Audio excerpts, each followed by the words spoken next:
Cancel culture is an idea. It's an idea that comes from defense.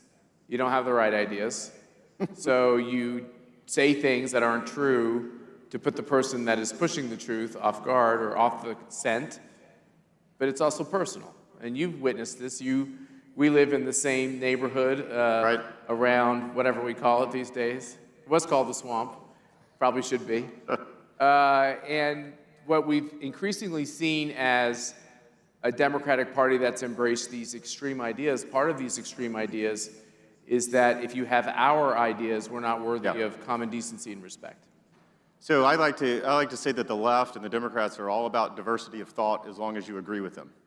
And if you don't, then they will come after you in very personal ways and try to cancel you, and I think we know what that's about. And so as Matt said, they show up and, again, I'm acting secretary, just doing my job, securing the border, fixing the immigration system, which has been really broken for an extended period of time. So what do? They show up outside of my house, protesting every week. I've got two sons, two boys. They would shout their names out in front of our house. Now, luckily, I had Secret Service, so they took care of that. But they would come after us. They would come after us in restaurants. Repeatedly, as a family, we're sitting down to have dinner on the weekends. Usually, it's about the only time I saw them. And my head was always on a swivel of who's coming in, who's going to recognize us and cancel it. But to go back to Kevin's point, I think it's interesting because obviously border security and immigration was an issue that President Trump really grabbed hold of, and he said, let's fix it. And I served President Bush and other administrations, wanted nothing to do with the issue because it's difficult and it's hard, and you're going to make some people upset.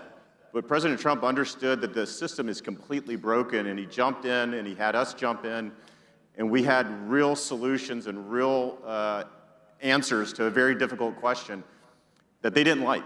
They didn't like the fact that we were fixing fraud and abuse in the immigration system, that we were bringing some normality and some process back to border security, because it hadn't been that way in years and years and years.